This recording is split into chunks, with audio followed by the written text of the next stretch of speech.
Y a raíz de eso se populariza mucho el uso de los fármacos y es donde nace esta Golden Era, pues que es la era donde todos reconocemos a Arnold Schwarzenegger, Franco Columbo y otros. El culturismo como tal no es un deporte. Probablemente se me salga muchas veces decir que es un deporte en adelante, porque yo sí lo considero uno, pero no lo es por el mismo hecho de que está muy vinculado al doping. Y se dice que más o menos eso de los años 2000 se comienzan a crear federaciones varias de culturismo natural como en son de protesta al uso y abuso de las sustancias dopantes y la cantidad de gente que estaba falleciendo justamente por el uso, no porque era gente entre comillas sana, que no bebía, que no fumaba, que no salía de fiesta, pero que morían de infartos, y al final era por los efectos secundarios de los fármacos. Y el culturismo natural es básicamente lo mismo que el culturismo convencional, pero donde se aboga por evitar el uso de PETs, ¿no? Que al final son fármacos mejoradores del rendimiento, donde tenemos a los esteroides anabólicos, donde tenemos otras sustancias que no son esteroideas pero que tienen un potencial anabólico, y a esto se le acompaña de un polígrafo. Que al final el polígrafo es una prueba cualitativa en la cual suele tener un 60% entre 40 y 60% de eficacia. Pero lo que pasa es que la gente, y va a sonar fuerte, es muy mediocre con lo que piensa que puede lograr entrenando y comiendo bien.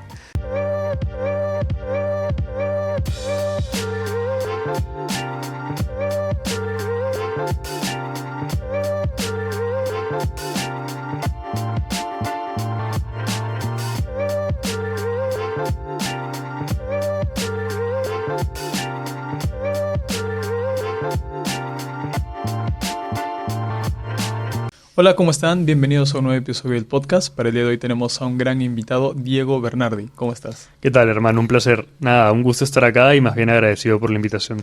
Para las personas que nos ven o escuchan por primera vez, cuéntanos un poco acerca de ti, a qué te dedicas actualmente y a qué te has venido dedicando estos últimos años. Claro que sí. Yo soy nutricionista de profesión, pero en los últimos años me he comenzado a meter un poco más a lo que es nutrición deportiva, y dentro de nutrición deportiva me enfoqué un poco más en lo que es culturismo natural o en general mejora en la composición corporal. Aunque no he dejado de ver también por ahí a algunos futbolistas, digamos, atletas de endurance como maratonistas, que lo disfruto también, pero creo que lo que me apasiona más termina siendo el culturismo, ¿no? Genial. Bueno, el tema de hoy, de este episodio, tiene que ver con culturismo natural. Ya nos vamos a adentrar más en esa temática. Antes de ello, ¿cómo nació tu interés de estudiar nutrición? Cuéntanos un poco. Ya, mira, a mí me gustaba mucho el gimnasio, desde pequeño, y me encantaba el hecho de lograr ser musculoso a futuro, ¿no? Creo que eso era lo más importante. ¿Inspirado en alguna persona, alguna película? Caricaturas. O sea, veía a Goku y decía, man, ya, todos los que son fuertes son musculosos, ¿no? Entonces tengo que conseguir eso. Y tenía una prima que justo había comenzado a estudiar nutrición. Yo pensaba en estudiar psicología. Y ella me dijo, oye, ¿por qué no ves Nutri, que no sé qué cosa? Y yo dije, bueno, y postulé, y como al final en la universidad a la que yo fui, que es la UPC, puedes ingresar fácilmente. O sea, no es que tengas que dar un examen y todo. Me ingresé a la carrera de nutrición y dije, pues vamos a darle una oportunidad. Y no tenía idea en qué consistía la carrera. O sea, que ni siquiera vi la malla curricular. Tipo, simplemente pensaba que la carrera iba a consistir en que me iban a dar herramientas para yo lograr mi objetivo, pues, ¿no? Y luego me di cuenta que no era así. De hecho, estuve múltiples veces con la idea de cambiarme de carrera porque no me terminaba de encontrar. Y yo creo que me he llegado a encontrar ya habiendo terminado la carrera. Sí, yo no he sido un gran alumno, o sea, porque no me interesaba, básicamente. Habían cursos que me apasionaban mucho, como bioquímica, como bases celulares, como morfofisiología, fisiopato también, pero que eran cursos que me obligaban realmente a estar ahí. Claro. Mientras que los otros cursos, si podría estar fuera del salón haciendo cualquier otra cosa, mientras aseguraba pasar, yo estaba tranquilo, ¿no? Bueno, me identifico bastante. Sí. Ahora, ¿cuándo nace tu interés en la estética corporal? Entiendo que después. Sí, o sea, a mí me pasaba que yo me di cuenta del internado en clínica, que era súper demandante porque era ir todos los días. En mi caso me tocó el 2 de mayo, que es un hospital duro, de 7 de la mañana a 1 de la tarde, que es como si tuvieses un trabajo, y luego tenías que avanzar entregables para la universidad, y por ahí alguna que otra reunión que tenías que estar físicamente en la universidad. Yo estaba agotadísimo físicamente, a diferencia de muchos otros compañeros o compañeras, porque ellas, por ejemplo, no entrenaban. O sea, llegaban del 2 de mayo a su casa, se bañaban y listo, descansaban y por ahí avanzaban cosas. En cambio, yo llegaba a mi casa, me bañaba, comía, iba al gimnasio, regresaba y recién tenía que avanzar todas las cosas. Yo decía, estoy enfocando demasiada energía en verme cada vez mejor y necesito como de alguna forma también encontrarme a nivel académico en esto, ¿no? Y lo más curioso es que yo llego al mundo del fitness relacionado a nutrición por las redes sociales. Ya. O sea, comienzo a seguir a algunas personas en Instagram que divulgaban sobre nutrición y sobre entrenamiento y yo no tenía idea que eso existía. Y encima que se basaban en estudios científicos y todo. Igual en la carrera no se ve esos temas. Claro, y yo había estado leyendo mucha evidencia científica reciente, pero por mi tesis. Y mi tesis no Ya. tenía nada que ver, mi tesis era sobre el TOCOSH. Pero habíamos estado bastante metidos en lo que era el tema de, digamos, bacterias productoras de antibióticos y otra serie de cosas. Microbiota, en fin. Y a raíz de eso fue que yo dije, man, ya se puede también investigar, pero acerca del fitness, ¿no? Claro. Y ahí es cuando yo termino la carrera, pero justamente antes de terminar el internado, me inscribo a un posgrado de nutrición deportiva justamente para ya entrar un poco más de lleno en eso, ¿no? Ah, mira, qué genial. Y ahí nace ya todo el interés completo en estética corporal y luego en culturismo natural. Sí, y ahí pasó lo curioso, que me metí un posgrado que era sobre nutrición deportiva, farmacología y suplementación. Ya. Y yo en la Universidad de Barcelona. Ya. Y yo dije, man, ya con esto voy a hacer una máquina. Y no vi casi nada de estética corporal tampoco. Más rendimiento. Era ni siquiera, o sea, sí, eran como pinceladas de lo que era nutrición. Lo que pasa es que yo sentí que no era un posgrado tanto dirigido hacia nutricionistas, sino más dirigido como hacia médicos Ya. u otra carrera de ciencias de la salud que no tenga un concepto tan desarrollado de nutrición. En mi caso sentí que muchas cosas eran bastante repetitivas, Ujú. porque enseñaban mucho lo que era la base de nutrición, y luego te daban más bien pinceladas de nutrición deportiva, pero sí aprendí bastante acerca de, sobre todo, suplementos, que era algo que Ya. quizás en la carrera no se había desarrollado mucho. Y ahí me fui dando cuenta que en realidad las maestrías y muchas de las formaciones le daban muy poco peso al entrenamiento de fuerza como tal. Ya. Y es peor aún a los deportes de estética, ¿no? Entonces, es curioso porque yo acabo este posgrado y comienzo a llevar varios cursos que ya eran mucho más específicos, ¿no? Curso avanzado en hipertrofia, neurofisiología del ejercicio físico, como que ya me comienzo a meter un poco más a lo que era entrenamiento también, pero sin yo ser entrenador, o sea, pero igual consideraba que como Nutri tenía que manejar más o menos las bases de entrenamiento para obtener un mayor alcance, ¿no? Exacto, es lo que siempre compartimos, ¿no? Al menos, o sea, si bien es cierto, no prescribimos planes de entrenamiento, Ujú. es bueno conocer el idioma al menos del entrenador o del preparador Tal cual. y conocer esas variables para que al momento de valorar podamos tener en cuenta todas estas. Ahora, entramos al tema del culturismo natural. Ujú. Coméntanos un poco cómo se define el culturismo natural y cómo nace en la historia, en los 1900, 1950 tal vez. Sí, mira, el culturismo como tal no es un deporte. Probablemente se me salga muchas veces decir que es un deporte en adelante, porque yo sí lo considero uno, pero no lo es por el mismo hecho de que está muy vinculado al doping. Ya. O sea, ya se considera algo inherente a. Y además también por el hecho de que en la competencia como tal no se busca como el rendimiento físico.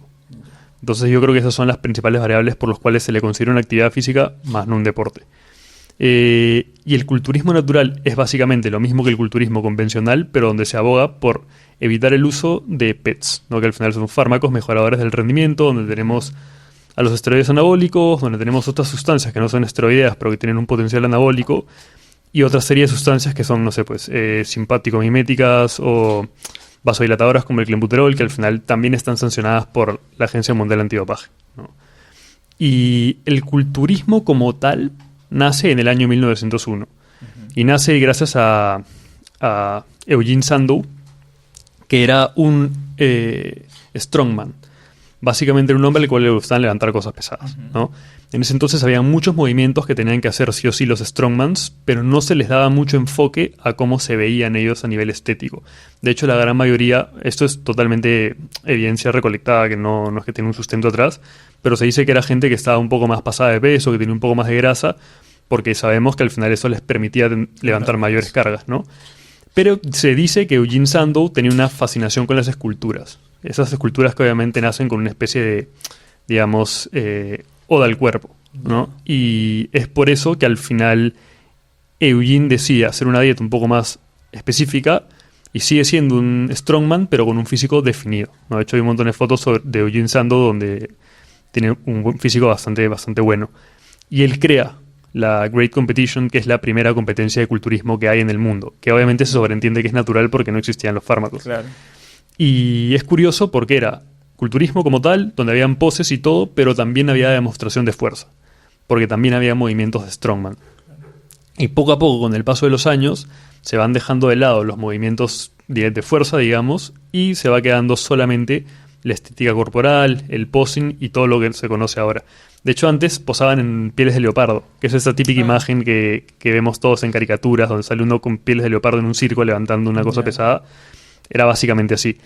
Y ya más o menos en 1954, si no me equivoco, los soviéticos introducen a los esteroides anabólicos en una competencia de halterofilia, me parece, en un mundial, creo. Y a raíz de eso se populariza mucho el uso de los fármacos y es donde nace esta Golden Era, pues que es la era donde todos reconocemos a Arnold Schwarzenegger, Franco Columbo y otros, que tenían físicos mucho más bonitos, no mucho más bonitos, físicos mucho más desarrollados y estéticamente muy bonitos, eso sí, y ahí es donde el culturismo convencional o el culturismo donde se permite el uso de farmacología comienza a evolucionar cada vez más, ¿no? Y justamente termina la Golden Era cuando se comienza a deformar un poco esto y ya comienzan a aparecer físicos mucho más grandes, donde igual se sigue manteniendo un poco las mismas líneas o conceptos que debería tener el culturismo, pero donde ya la cosa varía mucho, ¿no? Ya lo que yo siempre digo en las clases que dicto es que, por ejemplo, Arnold Schwarzenegger en su prime me parece que medía 1,88 y pesaba 105 kilos, y Vic Ramy, que ha sido campeón del Mr. Olympia en la misma categoría hace unos cuantos años, ganó midiendo 1,75 y pesando creo que 130 y tantos. Entonces, no suena mucho, son 30 kilos, que en verdad es una barbaridad, porque son 30 kilos incluso midiendo 13 centímetros menos. Y al final lo que nos dice eso es que obviamente el deporte sigue siendo fiel a algunas bases, pero se ha deformado un poco, digamos, el punto al cual llegar, y yo creo que eso ya se puede volver un problema de salud pública, ¿no? Sí, genial. Bueno, hay todo este recorrido histórico de cómo nace el culturismo. Y claro, la propuesta del culturismo natural es una propuesta en respuesta a lo que vemos en la actualidad. Así es. De hecho, el culturismo nació siendo natural. Exacto. Luego se introducen los fármacos, es donde explota, digamos, el uso de la farmacología alrededor del culturismo. Y se dice que más o menos eso de los años 2000 se comienzan a crear federaciones varias de culturismo natural como son de protesta al uso y abuso de las sustancias dopantes y la cantidad de gente que estaba falleciendo justamente por el uso, no porque era gente entre comillas sana, que no bebía, que no fumaba, que no salía de fiesta, pero que morían de infartos. Y al final era por los efectos secundarios de los fármacos. Y por un lado nace por el tema de salud y por otro lado nace para que la gente que quería no usar fármacos pueda competir a igualdad de condiciones con otras personas que tampoco querían usarlas, ¿no? Claro. Y de estas federaciones, ¿cuáles son las federaciones que a día de hoy son las más representativas, tal vez, y las que están en más países? Mira, hay varias, pero te diría que probablemente la más conocida es la WNBF, que es la World Natural Bodybuilding Federation, que está en casi todos los países. De hecho, es la única federación natural que está acá en Perú. Y está ya creo que ya está en toda Latinoamérica, y donde igual la sede mundial está en Estados Unidos, ¿no? Y luego está la OCB, que en la OCB este va a ser el primer año donde yo probablemente pare un atleta allá en Estados Unidos, pero la OCB de hecho ya se ha expandido a España, está en Canadá, está en Estados Unidos, y luego hay otras federaciones como la INBA, que también está en México, me parece que en Argentina, y me parece que también, bueno, obviamente también tiene una sede en el mundo, ¿no? O sea, en Estados Unidos. Claro. Y de hecho la INBA tiene una competencia, o sea, el mundial de la INBA es el Olimpia Natural, ¿no? Que es como un símil al Mr. Olympia, que al final es la cúspide, creo, del culturismo convencional. Y como esas hay muchas otras federaciones, unas más severas que otras. Con severas me refiero, no sé, por ejemplo, la WNF y la OCB, lo que tienen es que hacen polígrafo además del test de orina. Entonces, digamos que tienen más variables como para evitar que por ahí se cuele alguna persona que esté usando o haya usado alguna sustancia. De hecho, la NPC, que es una federación de culturismo convencional bastante grande, acaba de sacar también su línea natural con polígrafo, de hecho. Solamente que los tiempos de prohibición de uso que tiene son menores, me parece, que los de la WNF, por ejemplo. Me parece, lo he leído muy a la ligera, pero la WNF, por el uso de testosterona, derivados, hormona de crecimiento y otras sustancias, son 10 años de prohibición. Mientras que me parece que la NPC natural son 3 años. A mí eso no me parece del todo mal. ¿Por qué? Porque a mí me ha llegado mucha gente que ha usado fármacos hace 5 años y me dicen, quiero competir en la WNF. Yo le digo, mira, la verdad es que no puedes. Y se sienten discriminados, por más de que yo se los diga bien, por mí y por la federación. Y yo les digo, mira, yo no te puedo llevar porque va a suceder esto. Entiendo tu caso, porque incluso pasa con chicas que han usado Navarra, no sé, 2 semanas, es oxandrolona, y se arrepienten, pero lamentablemente su arrepentimiento no las va a poder hacer competir, Claro. ¿no? Porque ya, o sea, hay artículos de hecho relativamente recientes, creo que uno de los autores es Brad Schoenfeld, donde se vio que al final el uso de fármacos, creo que era un estudio de 4 años, hacía que había una mayor concentración de células satélite. Entonces Claro, al final, bionúcleos. al final vemos que ventajas, por lo menos en 4 años, dejando de usar, hay. Ay, ¿no? claro, claro. Entonces, Y no sería igualdad de condiciones. claro, pero yo estoy muy de acuerdo en que gente que haya usado en el pasado pueda volver a competir en federaciones que se lo permitan. Y mientras haya más federaciones que tienen un tiempo de baneo más cortas, genial, porque así estas personas no tienen que volver a recurrir al uso porque dicen, bueno, en fin, como no me van a dejar competir naturalmente, bueno, entonces voy a seguir usando. Entiendo, entiendo. Y esta influencia aquí en Latinoamérica también viene de Hispanoamérica, o sea, de España, ¿no? Que escuché ya hace varios años el tema del culturismo natural por allá. ¿Tú estuviste por España? Sí, de hecho, es curioso. Lo que pasa es que yo hice este posgrado que te dije en la Universidad de Barcelona, y luego cuando ya he hecho el posgrado, que en verdad era una especialización, digo, ok, quiero hacer una maestría. Y yo quería hacer una maestría presencial, pero por COVID no pude. Ya. Entonces, o sea, por pandemia y todo, ¿no? Entonces hice una maestría online. Pero como que me quedé... Y esa maestría online, de hecho, sí estaba mucho más enfocada a deportes de fuerza.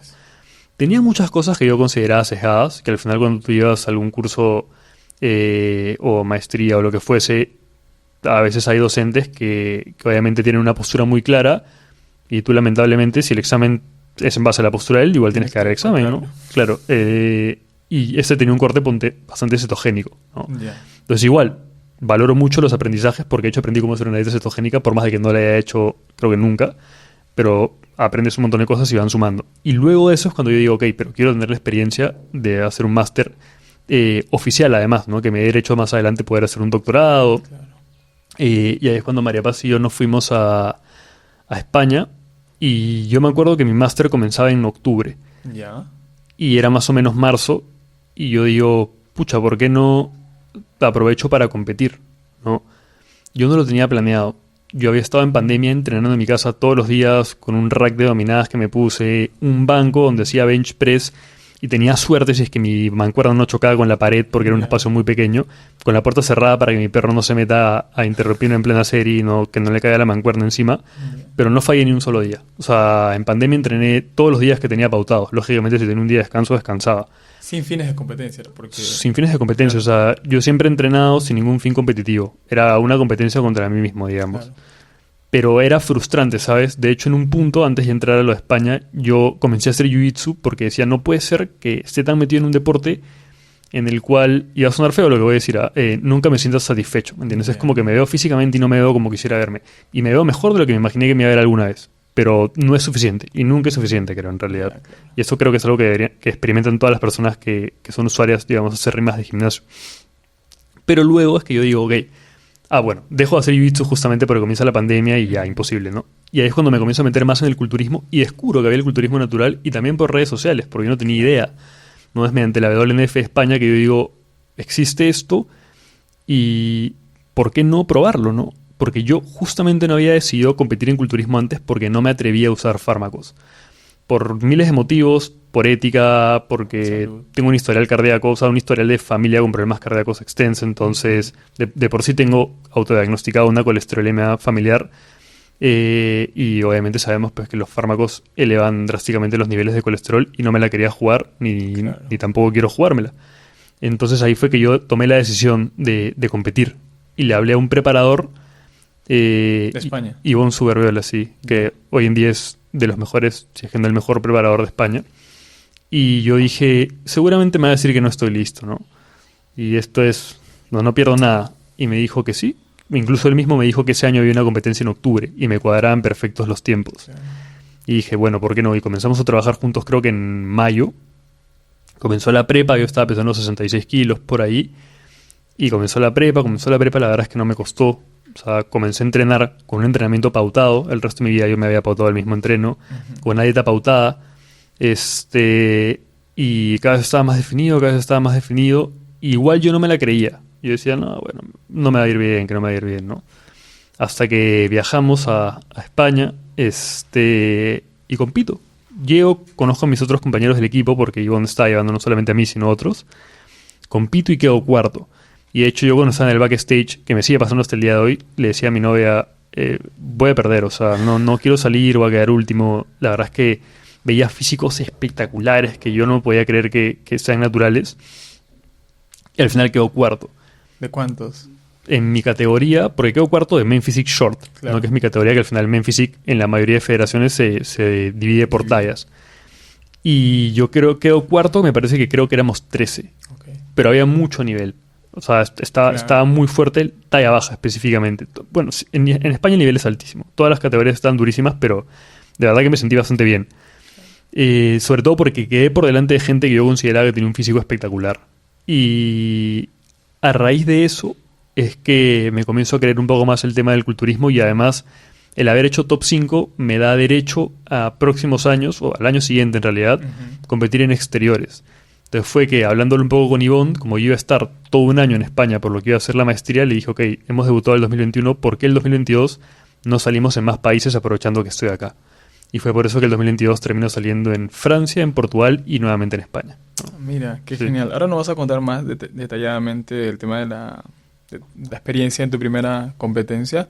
Pero antes de eso quería que nos comentes sobre estas pruebas de control, del polígrafo, Ujú. de los test que se hacen en esta federación en particular que mencionas. Mira, lo que se busca en el culturismo natural es básicamente evitar que los atletas que estén yendo estén usando o hayan usado farmacología.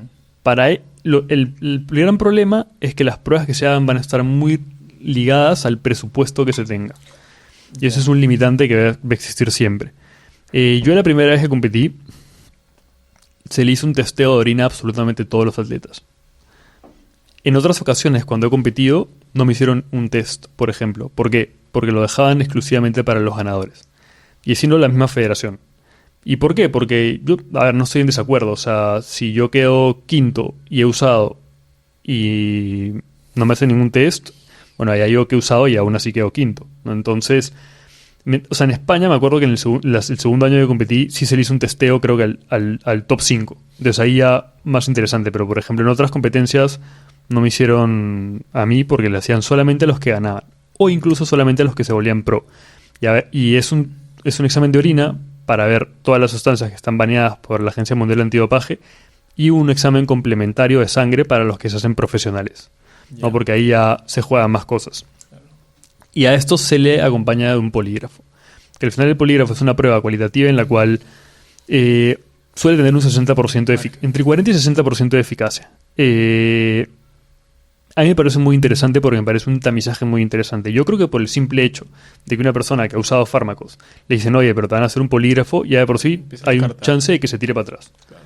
Y bueno, básicamente lo que hacen en el polígrafo es te van a hacer una serie de preguntas, te ponen electrodos en los dedos, un tensiómetro, y lo que ven son respuestas fisiológicas. No necesariamente si estás mintiendo o no. Te hacen preguntas, por ejemplo, en los dos últimos años has usado clenbuterol, y tú dices no. Si tú dices no, y por ahí que se te eleva la frecuencia cardíaca, las pulsaciones, te van a decir, oye, estás reaccionando a la pregunta como si estuvieses mintiendo. Tú puedes estar mintiendo como no.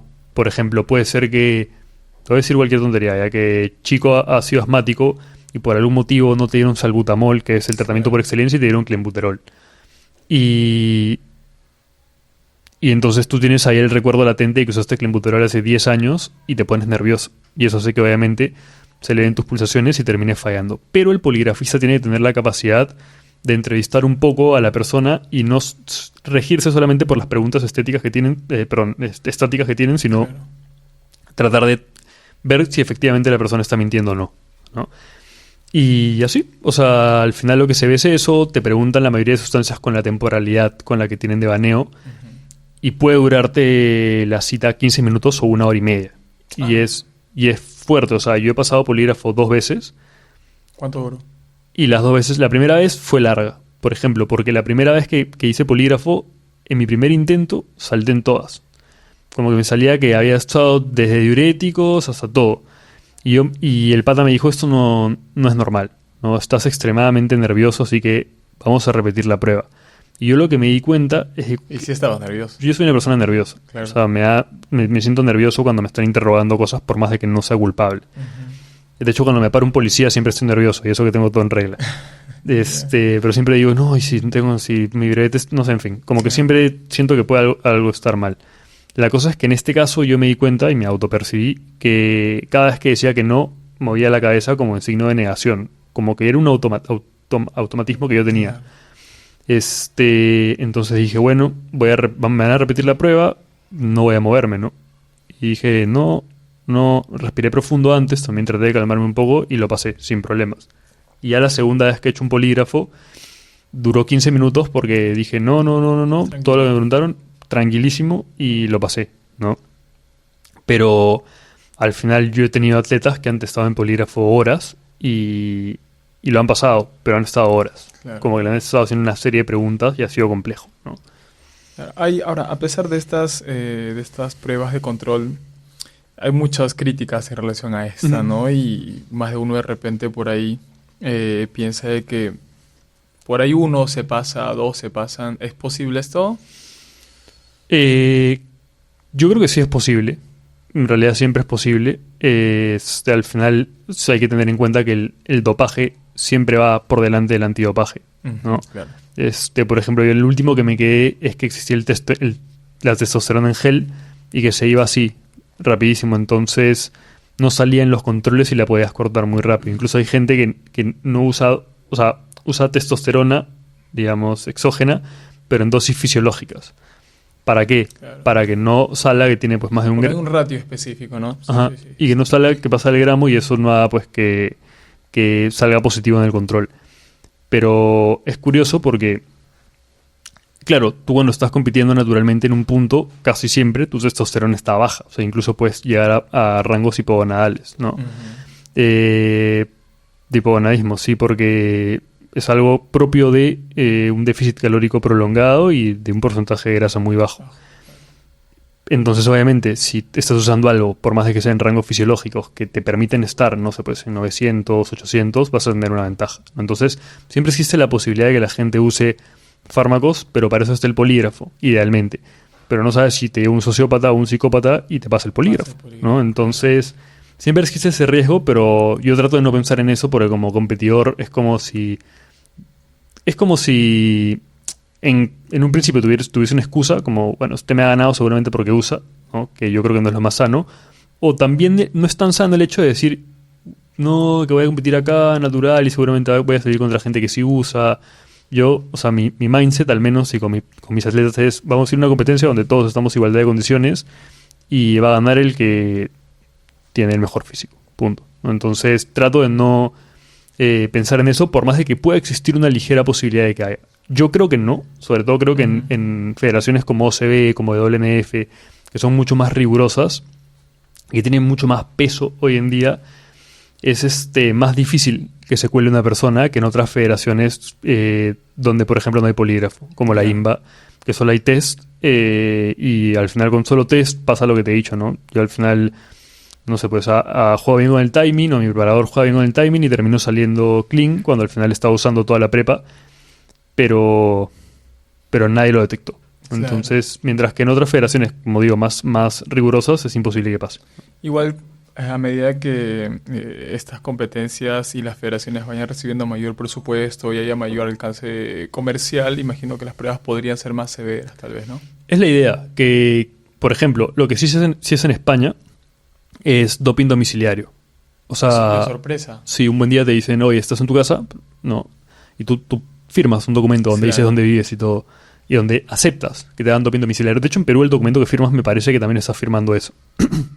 Donde creo que en el doping domiciliario tú puedes fallar una vez. O sea, no fallar el examen, sino no estar en casa una vez, pero ya varias veces es como si estuvieras evadiendo. En este caso, van a tu casa, te han avisado con muy poca anticipación y te hacen un control, sorpresa, para ver que no solamente no uses durante la preparación, sino que tampoco estés usando, por ejemplo, durante el off-season o la fuera de temporada, ¿no? Claro.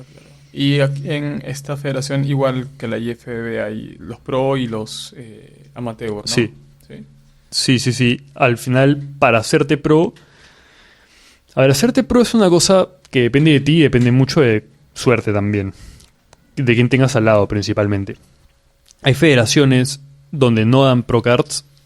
Por ejemplo, en Perú aún no van a dar pro cards. Que Porque no... es reciente en Perú, ¿no? ¿O hace cuánto llegó la federación? Sí, el año pasado fue el primer El evento. año pasado. Claro. Y no sé muy bien cuáles son los criterios para definir si un evento puede ser Pro Qualifier o no. Eso se avisa, o sea, dicen, ese año el evento va a ser Pro Qualifier. Claro. Pero yo creo que depende mucho del nivel que tenga tu país y el nivel que tenga a nivel internacional. Por ejemplo, de los atletas, del nivel de atletas que salieron en el evento pasado, que físicamente realmente haya sido competitivo, porque es muy normal que en los primeros eventos, no sé, pues el top 3 esté muy bien, pero del cuarto al 12º puesto, o sea, gente que ha salido ahí porque, en fin, ¿no? Y esos obviamente no tienen derecho aún a hacer shows Pro Qualifier. Y también depende el impacto que tienes en el mundo. ¿A qué me refiero con eso? De que, por ejemplo, tengas atletas que que hayan clasificado al Mundial Amateur y que en el Mundial se hayan hecho Pro. Porque en el Mundial, o sea, el Mundial en Estados Unidos tiene un día que es Mundial Amateur, donde el ganador de cada categoría se vuelve profesional y puede salir en el siguiente día, que es el Mundial Profesional. Entonces, imagínate, en Perú, por ejemplo, creo que el criterio de clasificación del año pasado fue que clasificaban todos los campeones de su categoría. Ya. O sea, el campeón de Men Physique talla alta, el campeón de Men Physique talla media, el campeón de Men Physique talla baja. Obviamente el campeón absoluto estaba más que calificado y lo mismo y lo mismo con todas las otras categorías. Pero en algunos casos sé que se les pasó la voz también a algunos segundos puestos. Porque en otros países los que siempre clasifican al mundial son el top 3 de cada categoría. Yo, por ejemplo, que clasifiqué al mundial del 2022, pero no fui porque no tenía visa para Estados Unidos ni tampoco la intención de ir en ese momento porque estaba en Europa, ¿no? Claro. Pero es interesante. Y yo creo que esos son los pilares que hacen que al final tu país tenga un poco más de peso y digan, ok, hay que hacer que Perú, por ejemplo, sea Pro Qualifier. Y también la longevidad, lógicamente, del evento, ¿no? La cantidad de controles que hayan, la cantidad de transparencia que hay en los controles. Estoy especulando, pero me imagino que esas son algunas de las variables que se toman en cuenta. Por ejemplo, este año Colombia va a ser Pro Qualifier, que al final Colombia, este es su tercer año, creo. Sí, es su tercer año. Ha tenido un muy buen nivel desde el primer año. El año pasado tuvo un nivelazo y tuvo, me parece que, buena representación en exteriores. Creo incluso que tiene una atleta que es pro. Una atleta femenina que es pro. No estoy seguro si dos, pero una con certeza, que es bikini. Entonces, como digo, ahí da más peso internacional. Yo creo que Chile en cualquier momento se va a hacer Pro Qualifier también porque no tiene ningún atleta pro, pero sí tiene atletas que han hecho top 5 en el Mundial Amateur, por ejemplo. Entonces eso ya hace que el país se posicione un poco mejor, claro. Ahora entiendo que, no sé si aquí en Latinoamérica, pero en España hay estos filtros, esta selección previa para que no cualquiera pues pague su inscripción, como a veces sucede en otras federaciones, ¿no? Y están ahí, y haya un mismo nivel de competencia, tal vez. Sí, o sea, es curioso que yo sinceramente veo el line-up de España 2022, 2021 y 2023 y sinceramente está muy por encima del nivel del Mr. Lima o Mr. Perú, ¿no? Que son pruebas son eventos, perdón, donde sí se permite el uso de fármacos, pero es porque permiten que vaya cualquier persona, ¿no? Claro. Y la gente tiene un concepto del punto de competencia o el timing que debería durar una competencia totalmente erróneo, justamente porque la farmacología te permite hacer las cosas mucho más rápido. A la preparación. Claro, la duración que tendría que tener, ¿no? No sé, en el culturismo natural se sabe que el déficit no debe ser tan amplio justamente para evitar la pérdida de masa muscular, pero si estás preparándote usando farmacología, por un lado estás usando sustancias anabólicas que hacen que pierdas menos masa muscular, entonces que te puedas hacer un déficit severo claro. y sostenerlo, y por otro lado sustancias que hagan que, entre comillas, tu metabolismo sea más rápido, ¿no? Pero sí, en España cuando yo recién comencé a competir, el 2021 no habían filtros, pero el 2022 hubo un casting. En ese casting, que me parece que fue en septiembre, o sea, un mes antes del evento principal, salieron todos los atletas que planeaban competir, salvo los que habíamos hecho top 5 en temporadas pasadas. Entonces, hicieron el casting y se filtraron algunos que se consideraba que no iban a llegar de ninguna forma al evento, ¿no? Ya sea por falta de masa muscular o por falta de punto. Con punto me refiero claro, punto graso. Y el año pasado ya se dejó de lado el casting y se hicieron regionales, que es lo que hay en Estados Unidos de hace años, ¿no? Que Hay un regional en Cataluña, otro regional en tal, y ahí lo que se hacía era, se iban ganando puntos para poder clasificar al nacional, que es ya el Pro Qualifier. Y este año me parece, ya no estoy tan enterado, porque no voy a sacar a nadie ya, entonces tampoco estoy tan atrás. Bien. Pero este año me parece que van a haber incluso 2 shows Pro Qualifier más allá de los regionales, ¿no? Que al final es bacán tener regionales, porque por ejemplo yo tengo un atleta que lo voy a sacar en un regional en septiembre y el nacional es en octubre, y en el regional puedo hacer un protocolo de puesta a punto y si me sale genial lo repito en el nacional, si no, cambio de protocolo, ¿no? Claro. O te da tiempo incluso los jueces te dicen, oye, ¿sabes qué? Se te vio muy plano, entonces yo ya sé que quizás tenga que reforzar ahí un poco la ingesta de carbohidratos para que mi atleta llegue un poco más lleno, ¿no? Entonces te da herramientas salir en varias competencias, de hecho. Claro. Sí, sirve de mucho para ir justamente esto que mencionas, probando la puesta a punto y haciendo esto del ensayo y error. Mencionaste algo interesante, que el nivel en estos eventos naturales, comparados a un Mr. Lima o un Mr. Perú Claro. aquí, que es el nivel al menos de España, que también he visto algunas referencias, es muy bueno, ¿no? Sí, el nivel es muy bueno, pero lo que pasa es que la gente, y va a sonar fuerte, es muy mediocre con lo que piensa que puede lograr entrenando y comiendo bien.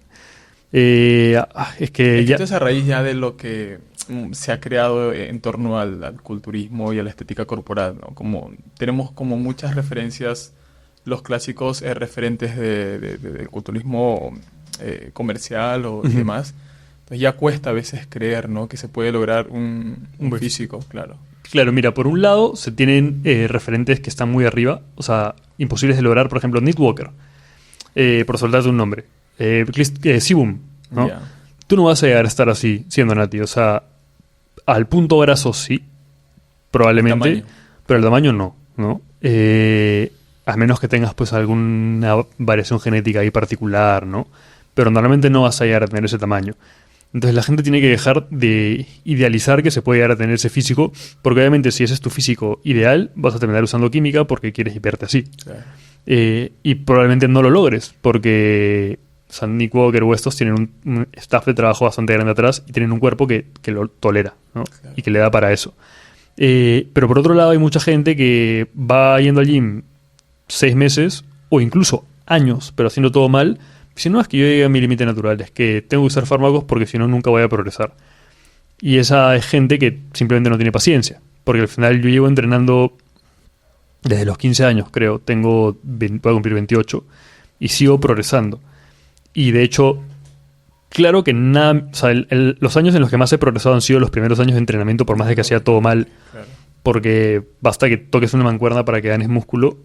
Pero en los últimos años he progresado un montón porque he tenido un entrenamiento planificado y me he concentrado en lo que me tendría que concentrar, que es en progresar en movimientos específicos, hacer más fuerte en ellos, ¿no? Tratar de acumular mayor volumen de entrenamiento, etc. Variables que van muy, muy relacionadas al entrenamiento, aprendiendo a ejecutar los ejercicios mejor, ¿no? Teniendo mayores bases de biomecánica. Y mucha gente desconoce esto. Y se precipita y luego viene un preparador o un coach que te dice, no, es que tú no vas a mejorar si no usas fármacos. Entonces terminan usando. ¿Y eso qué hace? Que no crean que es posible lograr tener un buen físico sin usar farmacología, porque su coach, todo su círculo y ellos usan farmacología desde el segundo mes de gimnasio. Y eso genera al mismo tiempo mucha envidia, porque les parece imposible que una persona se vea mejor que ellos sin haber usado, ¿no? Y obviamente que también hay fake natis que embarran un poco esto, que es gente que yo conozco varios, veo varios en redes que al final dicen, sí, yo soy natural, y no lo son. Y gente que nunca va a competir, porque tienen rabo de paja, pero aún así se ponen, pues, no se venden asesorías o son muy conocidos en redes sociales por decir que son naturales. De hecho, incluso son conocidos porque hay mucha polémica sobre si son naturales o no. Y al final ellos también embarran un poco la credibilidad de los que no usamos fármacos, ¿no? Y ahora esta creencia de que no es posible alcanzar estos límites en cuanto a la composición corporal, creo que también tiene como raíz la poca información de un correcto entrenamiento, de cómo realizar una correcta alimentación. A lo mejor lo han intentado, pero lo han hecho de una manera errada y entonces creen que no es posible, ¿no? Totalmente. ¿Y sabes en qué lo he notado yo mucho? En bikinis. En atletas de bikini de la categoría Claro. Bikini Fitness. He visto mucho atletas femeninas que van a ir a shows de IFBB, NPC, que las veo en el gimnasio entrenando muy mal. Pero es que muy mal. O sea, no hay otra forma de calificarlo. Y muchas veces tú las ves en off-season y parece que, o sea, no solamente no tienen una planificación, sino parece que no hubieran tocado una pesa en su vida. Y de repente ya tienen una fecha de competencia que es en 6 meses, comienzan a usar química y tienen un progreso en su físico tan grande que terminan quedando bastante bien, ¿no? Pero entrenando mal, comiendo mal durante toda la off-season y probablemente comiendo mal también durante la etapa competitiva, donde viven con brócoli, tilapia, ¿no? Sin sal, tomando agua destilada y hacen un sinfín de cosas que no tienen mayor sustento, pero logran su objetivo, ¿no? Y Creen que es por eso. creen que es porque hacen todo bien, porque su coach es maravilloso, ¿no? Cuando al final nunca entendieron de bases de entrenamiento, nunca entendieron que la off-season está para ganar masa muscular y no para relajarte por completo, que nunca buscaron progresar en ejercicios, sino que entrenan constantemente para engañar al músculo, ¿no? Que las ves haciendo... O sea, no sigue ninguna planificación. Claro. Digamos, es todo improvisación, ¿no? Entiendo, entiendo. Y es interesante, y ahora tú lo vas a confirmar, que hay personas que compiten en IFBB que son naturales y que se han hecho pro, ¿no? Bueno, en ciertas categorías, lógicamente. Sí, hay varios. De hecho, los dos que se me vienen más a la cabeza son Nian Babacar, que es, o sea, él compitió en la WNF, ganó el mundial, se le vio ganando muy tranquilo, sinceramente. O sea, Babacar es probablemente el físico más impresionante que hay, naturalmente hablando. Y compitió en IFBB, sí, naturalmente se hizo pro, sin usar fármacos, y decidió mantenerse en la IFBB. De hecho, me parece que ahora en la WNF, si tú eres pro en WNF, ¿no? Ya. Y te haces pro en IFBB, automáticamente te quitan el título de pro en la WNF. Ah, mira. Sí. Por un lado, porque ya eres pro en otra federación y entonces pierdes el mérito, y también por otro lado, porque creo que se considera que competir en competencias no naturales es apología al uso sin querer. Claro. ¿Qué ha pasado? Sí, en shows de NPC donde ha salido gente natural y que los principales financiadores del evento han sido empresas de fármacos, Claro. y eso te puedo decir que sí es un poco apología, pero yo considero que cada atleta tiene la libertad de salir en donde quiera, ¿no? A mí me gustaría, de hecho, alguna vez pararme en alguna de estas competencias. No creo que me haga pro, sinceramente, pero para probarnos al final, yo sí tengo una postura, que es que me encanta el culturismo natural, estimo mucho la WNF, de hecho es la federación en la que pienso dar el 100% de mis energías, pero no veo mal, o sea, no considero que un competidor natural sea pro en una federación como IFBB u NPC sea algo negativo. Al contrario, creo que es algo que impacta fuertemente en la sociedad, porque es como, mira, esta persona no ha usado fármacos, Puede. tiene el aval de no haberlo hecho, porque efectivamente ha salido en federaciones naturales años previos y se le han hecho todos los controles. Es evidente que no ha usado farmacología en este año de preparación porque el físico está casi igual, y se puede, ¿no? Entonces eso puede hacer que mucha gente que estaba pensando en usar farmacología dé el paso al costado, porque hay mucha gente que le tiene hate a las federaciones Sí, naturales, y yo creo que es, a ver, yo creo que es porque a veces las federaciones naturales han querido ganar terreno de forma un poco agresiva, que está bien, porque ha sido una política de cero tolerancia al dopaje, que estoy de acuerdo, pero eso puede generar rechazo y es natural. No es Claro. natural que gente que usa fármacos o gente que quizás no los está usando, pero tenía planeado usarlos, diga, a ver, nadie se mete con Sibumbo, con mis sienten, ídolos, claro. y se resienten, ¿no? Entonces hay gente que simplemente no va a salir en WNF o en OCB o en otras porque no están de acuerdo con los valores que ellos transmiten y quieren salir sí o sí en IFB, en NPC, ¿no? Ujú. Naturalmente, obviamente, sin usar farmacología. Claro. Entonces me parece bien que algunas federaciones como el NPC, por ejemplo, saquen la liga natural porque ya tienen a mucha gente que es afín a ellos. Claro, claro. Genial. Actualmente estás preparándote para una competencia. Así es, este año tengo planeado salir en 3 eventos Ya. inicialmente. Uno de ellos es la WNF de Colombia. ¿Cuándo es esa? Ese es el 2 de octubre. Octubre. Que me enteré que iba a ser Pro Qualifier. Ujú. Entonces dije, ok, yo voy sí o sí a Colombia. Y luego el 19 de octubre es la competencia en México. Que sinceramente La voy a pensar porque tuve un pequeño problema hace unas semanas que fui a México, de hecho, con migraciones por todo este tema que está pasando, y perdí un día entero. Y eso es algo que no me puede pasar en preparación. Pero bueno, ahí está la de México. Igual si, por ejemplo, Chile anuncia que va a ser Pro Qualifier, incluso por temas económicos iría a Chile. Claro. Por al final en México ya gasté mi inscripción, pero tampoco es que eso sea un gasto muy caro, ¿no? Entiendo. Ya si tuviera los pasajes es distinto. Entonces es México lo más probable, pero ahí está Chile latente. Y luego me gustaría ir al Mundial, ¿no? El tema es que no tengo visa. Saqué el anteaño pasado, creo, cita, pero me la dieron para junio de este año. No, el año pasado. Me la dieron para junio de este año. Voy a ir a la entrevista pues, con toda la fe, obviamente, y con todos los documentos adecuados. Claro. Y si me la dan, genial, voy a Estados Unidos, ¿no? ¿Y estás calificado? No estoy calificado porque la calificación, perdón, es anual. Ya. O sea, yo califiqué el 2022, perdón, 22. porque hice top 3 en 2 de las competencias de las que salí. Y este año tendría que hacer top 3, al menos en una para clasificar, ¿no? Claro. Pero yo no es que crea que ya está, Claro. pero voy a ir a luchar ese top 3 para clasificar, ¿no? Claro, y a diferencia de tu primera competencia, esta preparación, ¿ya competiste 3 veces? ¿4? He competido 4 veces. 4, ¿no? Y esta sería la quinta. Claro, quinta, sexta y séptima si todo sale bien, ¿no? Ya. Bueno, ¿cuál es qué diferencias ves entre la primera y esta preparación actual? Mira, la primera vez que salí, que fue el 2021, de hecho tengo videos ahí, fotos, ¿no? Para comenzar era un chibolo, o sea, mi mindset ha cambiado muchísimo en esos años, hasta mi voz era diferente, o sea, era mucho más pequeño en realidad. Han pasado años en los que creo que me he desarrollado mucho a nivel intelectual, a nivel psicológico, a nivel físico, y de por sí doy un salto muy grande del 2021 al 2022. A nivel físico y a nivel también psicológico. Yo el 2021 competí pesando 59.5, o sea, 59. no pesaba eso desde que salí del colegio, creo. Y estaba muy definido, estaba en muy buen punto, pero obviamente tenía que ganar más masa muscular.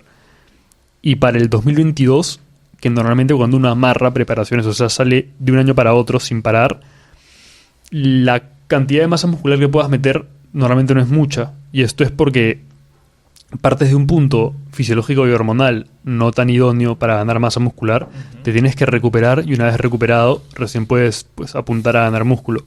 Pero en mi caso respondí bastante bien y terminé saliendo más o menos entre 62 y 63 kilos en los eventos del 2022, que no es poca cosa, o sea, son 3,5 kilos de masa muscular ganada en 6-7 meses de off-season y el resto de preparación, ¿no? Y yo decidí no competir el año anterior porque quería hacer por primera vez un off-season más prolongado, claro. ¿no? Entonces he estado desde noviembre del 2022 en volumen, estuve creo que hasta julio del 2023, perdón, en volumen, metí un minicat, que es una pequeña definición agresiva en el volumen, más o menos hasta octubre del 2023 y desde octubre hasta marzo he estado en volumen nuevamente. Y nada, estoy pesando, bueno, he terminado el volumen pesando 74,5 kilos. Ya. Yo de por sí algo que es importante sobre mí es que no me muevo en márgenes de peso muy grandes. O sea, ¿a qué voy con eso? Yo cuando competí el 2021 competí en 5,9.5 como digo, y en el volumen pesé máximo 6,7.5. Y luego competí en 6,3, 6,2. Entonces tú ves que no tuve una ganancia de peso tan abismal y que tampoco tuve una pérdida de peso tan abismal en la preparación. Y es lo mismo que está pasando ahora, ¿no? O sea, yo he subido hasta 74.5, que son más o menos unos 11 kilos más, cuando hay gente que sube 20 kilos, 20 tantos kilos. Claro. Pero pierde también 18 kilos, 17 kilos, ¿no? Entonces, yo he llegado a pesar 74.5, ahora estoy pesando 7,26, he dado hoy día, ya voy 5 semanas en prepa. Seguramente mañana me van a bajar las calorías y estoy esperando en 70 ya haberme definido, no definido a punto competencia, ¿no? Pero sí tengo muy clara la imagen del punto más bajo que llegué en el minicat, que era 6,7.5, en el que estaba, que me gustaba mucho mi físico. No para competir, probablemente me faltaban perder unos 2 kilos más, pero sí muy definido. Entonces, me encantaría este año competir pesando, por ejemplo, 66 kilos, ¿no? Claro, y esto, o sea, este rango procurando ganar un músculo clean, músculo limpio, y también que el proceso de déficit no sea muy costoso, ¿no? Por eso te mueves en estos rangos, tal vez. Sí, igual te soy bien sincero, a mí lo que menos me cuesta es la definición. Digamos que tengo muy buen diente, pero no soy una persona que se muera por la comida. O sea, como estoy saciado, lo dejo acá. Nunca he tenido un atracón, por ejemplo, que es algo muy común en el culturismo, que es un trastorno subclínico, pero es algo muy común en el culturismo. Nunca creo yo que he tenido una mala relación con la comida, salvo controlarla en exceso, que es algo que hago, pero creo que es inherente a mi deporte. Y también... ¿Aún en esas últimas semanas? sí, no tengo mucha hambre, ¿sabes? O sea, yo puedo tranquilamente, dependiendo de cómo es mi día, tomarme un café, ni bien me levanto, y ayunar hasta la 1 de la tarde, que el ayuno me parece una estrategia muy buena para el control de apetito. Y recién ahí meto una ingesta y... O sea, a ver, lo que pasa es que yo no es tanto hambre lo que sienta, pero la fatiga es algo que nunca vas a dejar de sentir, ¿no? Claro. Que pesas menos de lo que pesabas en meses, pero tú sientes como si estuvieras pesando 100 kilos. Te pesa el cuerpo, sientes que la gravedad te está destruyendo. Y eso es lo más curioso y lo más, para mí, fuerte de la prepa, ¿no? Que es, caminas y por más de que tú quieras caminar más rápido, simplemente no puedes. Estás como en modo ahorro. Eso tiene una explicación fisiológica.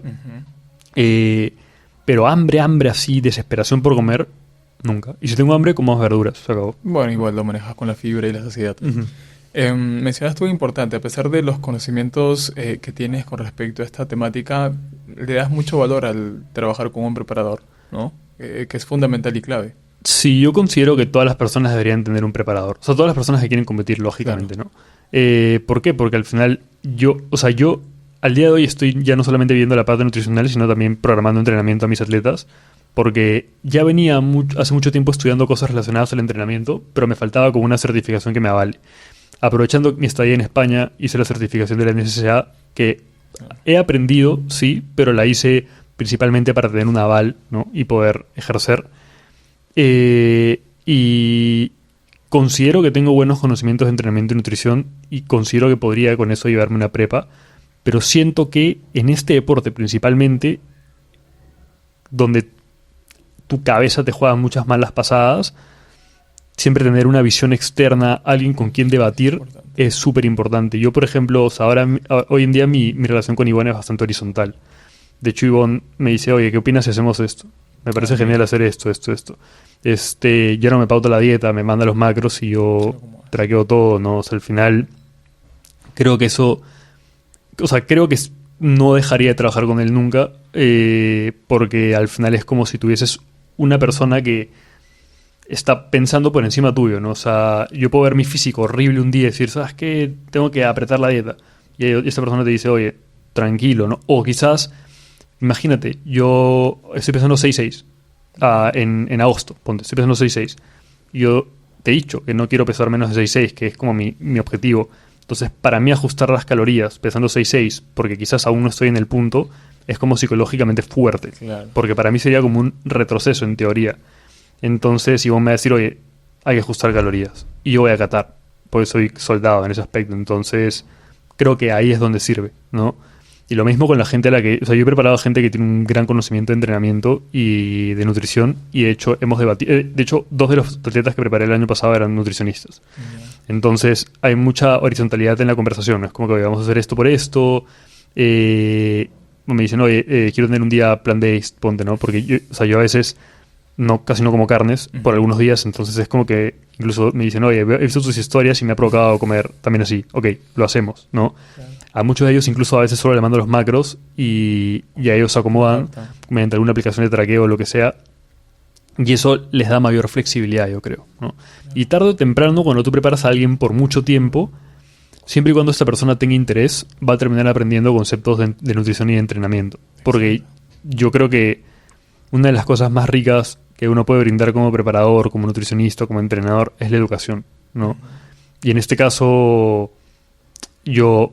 Cualquier duda que alguien me comente por WhatsApp o email, la voy a tratar de responder como explicando detalle a detalle cada cosa. Y con eso, con el fin de que la persona me dice, por ejemplo, Diego, ¿por qué tal ejercicio y no tal otro? ¿O por qué tengo que hacer los ejercicios en este orden, por ejemplo? ¿O por qué tal comida? ¿O por qué me has bajado la proteína? Yo le digo, mira, es por esto, y ya. Pero no es que simplemente lo baje y la persona... no entiende el porqué de la modificación que he hecho. Claro, le tratas de hacer entender. Claro, y eso creo que es muy valioso porque ya más adelante las personas pueden ser mucho menos dependientes de mí, ¿no? Claro, claro. Y en comparación a tus primeras preparaciones y a esta última, a nivel de estrategia de preparación como tal, Ujú. ¿has visto diferencias? ¿Ha ido evolucionando el tema de las estrategias o eres tú solamente el que ha cambiado la visión, tal vez? Eh, Algunas cosas que han variado, por ejemplo, en mi alimentación como tal, Ujú. más que estrategias, han sido, no sé, en mi primera prepa yo me preparé con 3.1 gramos o hasta 3.3 gramos por kilo de peso de proteína en la DEFI. Y en la preparación del 2022 he estado con 1.7, ¿no? En todo este volumen he estado con 1.8, 1.6 por momentos y ahora estoy con igual, ¿no? 1.8, sí, o sea, Ujú. por ejemplo, la proteína ha variado, eh, los carbohidratos por lo mismo en el 2022 fueron mucho más elevados que en el 2021. Ujú. De hecho, eso se ha mantenido de mi prepa del 2022 a esta, tipo al punto de que ya no poder comer más carbos, estar hostiado, sí, tener que meter carbos. Y también, bueno, he implementado por primera vez conmigo mismo una estrategia de minicat, pero porque antes no era necesario aplicarla. En este caso sí, porque era un volumen más prolongado y no tenía sentido que nos pasemos mucho más del punto graso. Pero ha sido básicamente eso, ¿ah? Y yo sí he aplicado muchas cosas en base a conceptos que he ido aprendiendo. O sea, a ver, Ivonne también se forma y eso yo lo valoro mucho, entonces sí ha variado alguna selección de ejercicios, por ejemplo, no sé, se nota clarísimo cuando te seleccionan los ejercicios porque te ponen un ejercicio, por ejemplo, que tiene un perfil de resistencia más orientado al estiramiento y el siguiente pareciera el mismo gesto porque targetea el mismo músculo, pero tiene un perfil de resistencia más orientado al acortamiento, ¿no? O incluso un ejercicio que tiene un perfil de resistencia más orientado al acortamiento, le ponen parciales. Y eso Ujú. tiene un sustento. Y yo entiendo el sustento y eso también me vacila, pero así también siendo que mi preparador también está evolucionando en cuanto a su servicio. Y es algo que yo también trato de hacer con mis atletas, ¿no? O sea, aunque es verdad que algo que yo he cambiado este año es que el año pasado yo trataba de ser muy como evidence-based en cuanto al planteamiento de entrenamiento y dieta.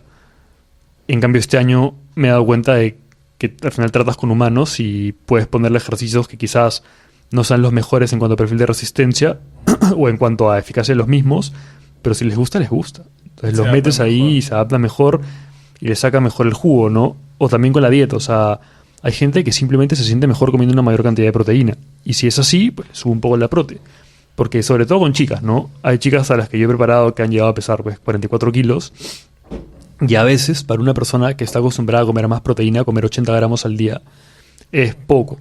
Incluso llegando a comer pues no sé, pues un huevo y una clara en el desayuno es como dicen, oye, yo estoy acostumbrado a comerme 4 o 5 huevos, ¿no? Entonces ahí tienes que ceder un poco y decir, ok, te puedo ajustar un poco los cargos y te pongo un poco más te subo un poco más la prote por adherencia. Ujú. Y es un poco lo mismo que también me ha pasado a mí, ¿no? Que yo siento que mis conocimientos han evolucionado, pero también han evolucionado los conocimientos de mi preparador. Y es como que estamos en sintonía en ese aspecto. Claro. Y yo también hago propuestas. O sea, yo le digo, por ejemplo, oye, ¿sabes qué? Tengo una máquina en mi gimnasio que tiene un perfil de resistencia, como te digo, muy orientado al acortamiento. ¿Qué te parece si metemos estas con parciales al 5? Me parece genial, te lo pauto. Entonces así le estamos dando, ¿no? Y es mucho más fácil. Y también me ha pasado cuando estaba preparando atletas que me decían, oye, que quiero usar tal máquina, he visto que genera mayores demandas al inicio del movimiento, ¿qué opinas tú? ¿No? Y es como mucho más bacán porque sientes mucho más interés y mucho más conocimiento por parte de la otra persona, Ujú. ¿no? Y esta diferencia que podamos o que puedas tener en tu caso con respecto el papel de competidor y ahora que estás desempeñando el papel más de preparador, ¿cómo la diferencias? ¿Cómo ves las diferencias? ¿Cómo afrontas cada una de ellas? Mira, yo el 2022, creo, ¿Ya? fue la primera vez que debuté como preparador. Preparé, yo estaba en España, Ujú. preparé una chica que salió en bikini y preparé luego, no, perdón, creo que la chica la que preparé en bikini fue el 2021, no, creo que fue inicios del 2022, no la tengo muy clara. Y luego preparé otro chico que salía en Venezuela, es venezolano, Ujú. que salía en men's y nos fue muy bien, o sea, en ambos casos nos fue bien. Antes de eso, ¿las categorías son similares? Men's, Bikini, Wellness, Classic o... Hay diferencias entre categorías y de hecho pueden ser pequeñas como grandes. Por ejemplo, ¿Cuál es la máxima categoría en la WNF? Open, que es bodybuilder. Los bodybuilders son Ah, igual. los que tienen, o sea, son los que salen en el slip, que es esta Ujú. tanguita, y es la categoría en la que se busca un punto graso más extremo, o sea, un porcentaje de grasa más bajo y una mayor cantidad de masa muscular. Mientras que en Men Physique... ¿Hay Classic? No. En WNF depende. Hay eventos de WNF, por ejemplo, en Francia, por ejemplo, en Italia, donde sí hay Classic, pero en el Mundial no hay. Entonces, de nada te sirve... o sea, ganas en Classic en tu país y genial, pero no clasificas un Mundial. Claro. En hombres hay Men Physique y Open. Y en mujeres hay Bikini, Figure, y depende de la federación, hay Fit Body,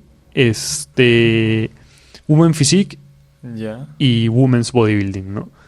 Que es, digamos... ¿Hay más categorías de mujeres? Hay más categorías de mujeres. En Men's no estaría mal que haya... Unas 2. Que haya Classic, en realidad. Solamente que lo que se considera es que no hay tantas diferencias entre Classic y Open en la categoría de culturismo natural, y también les da un poco de miedo, creo, a los organizadores, que es coherente, que mucha gente se vaya a Classic y en Open se quede con muy pocos competidores. Porque ya de por sí es más usual que en Men's haya mayor demanda que en Open, porque al final Men's se podría decir que es una categoría más popular, ¿no? Y por ejemplo, no sé, diferencias entre Men's y Open, al Men Physique sale en bañador, en bermuda. Claro. Se busca un físico con un punto graso no tan bajo y con una cantidad de masa muscular no tan alta. Se busca que haya una alta amplitud clavicular, unos muy buenos hombros, una cintura estrecha, no se evalúan las piernas, más sí las pantorrillas. Claro. Mientras que en Open, como te digo, se busca todo más drástico, ¿no? Y se evalúa todo el cuerpo. Sin embargo, eso es en reglamento, pero a la hora de la hora, los Men Physique cada vez son más grandes, cada vez llegan en mejor punto. Tú ves un Men Physique sin el bañador y tienen el poto estriado, digamos, o sea, que es casi lo último que se te va. Y eso es porque cada vez se demanda más. Y también puede pasar que tú llegues muy definido y te penalicen. Y digan, oye, te has excedido de punto para lo que se pide en la categoría. Claro. Pero muchas veces si 3 llegan en un muy buen punto, es como que esos 3 se vuelven el gol estándar de la categoría y los demás, al contrario, se les pone que les faltó punto. Claro. Es un deporte muy subjetivo. De todas maneras. Y tú, incluso hablando de que sales en miles de eventos de la WNF, puede ser que en uno te pongan primero y en otro te pongan séptimo porque te pasaste de punto. De hecho, eso pasa mucho en mujeres, porque bikini es el símil a Men Physique. Una bikini debe tener un físico más delicado, con masa muscular, obviamente, pero principal enfoque en el trabajo de glúteos, deltoides lateral, un poco espalda, ¿no? Pero no se busca igual un punto graso tan bajo ni una cantidad de masa muscular tan alta. Mientras que en Figure lo que se busca, por ejemplo, es una similitud entre el desarrollo del tren superior y el desarrollo del tren inferior. Y más bien lo que se busca ya es que tengan una forma Y. De hecho, posan con las piernas juntas. En bikini no se piden, pero normalmente los físicos más bonitos son aquellos de caderas un poco más amplias, mientras que en Figure, más que todo, se ven mejor las caderas más estrechas. Entonces sí van variando cosas. Y de hecho hay gente que nace con un físico para una categoría. Por ejemplo, yo creo que un Men's con muchos años puede llegar a ser Open, pero ser culturista. Okay. Pero un culturista es complicado que pase a ser Open si es que tiene un físico muy tosco. Porque a veces tienen una cintura muy ancha, que para la categoría de Open no está mal, pero con un bañador y todo no se ve tan bien. Y a veces el fuerte de un competidor, por ejemplo, son sus piernas, y en Men Physique no te las evalúa, ¿no? O el diámetro biacromial más corto. Claro, que en realidad en cualquier categoría te diría que a mayor diámetro biacromial mejor, pero en cualquiera, pero en unas categorías se les da más importancia que otras. En bikini, por ejemplo, es importantísimo. En Figure es importantísimo. En Men Physique es importantísimo, ¿no? Claro. Quizás en Open puedas camuflarlo, tener unas patas enormes y un cuerpo gigante en general y no pase un poco más desapercibido, que no tengas tanta anchura biacromial, ¿no? Estabas comentándonos sobre estos 2 atletas que preparaste en el 2021, ¿no? Sí, 2022. 22. Una fue bikini, salió en campeonatos acá no naturales, digamos, porque no había culturismo natural aún. Pero ella era natural. Ella era natural. Salió en copas regionales y luego salió en Mr. Lima. En el Mr. Lima no le fue tan bien, porque se enfrentaba obviamente a gente que usaba farmacología, pero en las otras competencias le fue muy bien. Creo que salió en Mr. Barranca, no estoy muy seguro, y luego en Copa Héctor le fue bien. Y luego este chico que preparé para Men Physique salió también en torneos no naturales, pero él sí no natural, que creo que era Regional A de Colombia, de Venezuela, y luego no me acuerdo cómo se llamaba la siguiente, pero él quedó primero en ambas. Y fue curioso porque salió contra gente mucho más grande que él, ¿no? Pero él salió en mejor punto. en todas. Entonces, eso fue genial. De hecho, él va a competir en 2 semanas ahora. Mira. Está viviendo en Panamá y vamos a volver a salir ahora en 2 semanas. Yo creo que mi mayor reto fue el 2023. El año pasado sí, 2023, ¿no? Sí, 2023. Sí. Que saqué a 4 atletas, pero ya estuve yo presencialmente, porque los otros fue todo online. Claro. Y además fui al evento, fui a la WNF Perú. Sentía que... ¿Ese sí fue en Cusco, creo? Ese fue en Cusco. Yeah. De hecho, este año también va a ser en Cusco. Sentía que ya era más complejo. O sea, que si yo pierdo al final, no pasa nada. Pero si mis atletas les va mal, siento que es mi responsabilidad.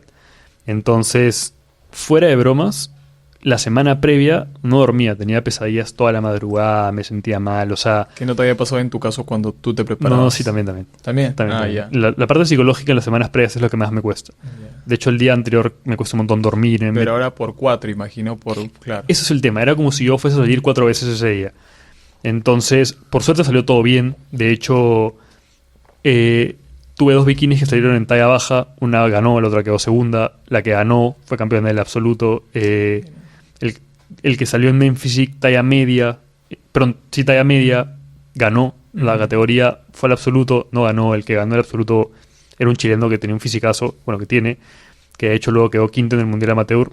Y luego saqué a un chico, a Christian, que me da pena porque tenía un fisicazo, pero salió él hizo un cross, él salió en Men Physique y también salió en Open. Ya. Y salió en las dos, en ambas salió en la categoría más difícil. O sea, yo considero que la categoría más difícil en men's fue talla alta, porque ahí estaba justamente el chileno que fue campeón de la categoría. El chileno queda primero y Cristian queda segundo. ¿No? Y eso te dice bastante, pues porque no ganaste, pero quedaste detrás del que ganó el absoluto. Y luego en Open quedó tercero. Tercero, creo. Claro. Y del campeón de esa categoría fue... tercero o cuarto, no estoy muy seguro. El campeón de esa categoría fue el que ganó el absoluto de Open. Entonces fue como que salió en las categorías más difíciles. Y al final es eso, o sea, al final yo, por ejemplo, no doy tanto mérito si alguien ganó o si alguien quedó primer puesto, porque depende mucho de contra quién te enfrentes. Claro. Y es algo que yo lo veo para mí, ¿no? O sea, a mí no me mata quedar primero. De hecho, es algo que siempre quieren todos, hay competitividad, pero yo soy muy... digamos, consciente de las personas con las que me estoy enfrentando contra las que me voy a enfrentar. Entonces, si me gana gente, por ejemplo, todos los que me han ganado, creo, al día de hoy, creo que el 95% son profesionales. Si es que no el 99%. Entonces, todos los que me han ganado, ponte yo, no sé, en Portugal, quedé segundo. Yeah. El que ganó primero se hizo pro. Y el año pasado ganó no el Mundial Pro, pero ganó el Valhalla Pro, que es el evento pro de Alemania, por ejemplo. Yeah. Entonces, no es poca cosa, ¿no? Luego... alguno que me ha ganado en España también ha quedado segundo puesto en el Mundial Pro en su talla. Entonces, digamos que como te dije, en el culturismo influye mucho la suerte, ¿no? Tú puedes tener un físico de campeón, pero lamentablemente se te pone un dios del Olimpo al lado y le puedes ganar como no. Y tienes que saber aceptar esa derrota y saber que siempre puede pasar y siempre preguntarle un feedback a los jueces como para decir, no, te hace falta desarrollar más esta cosa. Oye, en verdad tu físico está perfecto, pero has fallado en el posing. Oye, la verdad es que el posing perfecto, el físico perfecto, pero no has sonreído. Y como es una categoría tan subjetiva como Men Physique, donde tienes que de alguna forma demostrar seguridad y cautivar al jurado, no puedes dejar de sonreír y ese tipo de cosas. Detalles. Ahora vamos a conversar esos detalles. Bueno, pasamos a un segundo apartado que tiene que ver ya más con temas específicos de la preparación, ¿no? Para empezar, ¿cuál es el tiempo de preparación? Imagino que son, como bien dices tú, diferentes en atletas no naturales y naturales. El tiempo de volumen y el tiempo de definición, ¿cómo lo dividirías? Mira,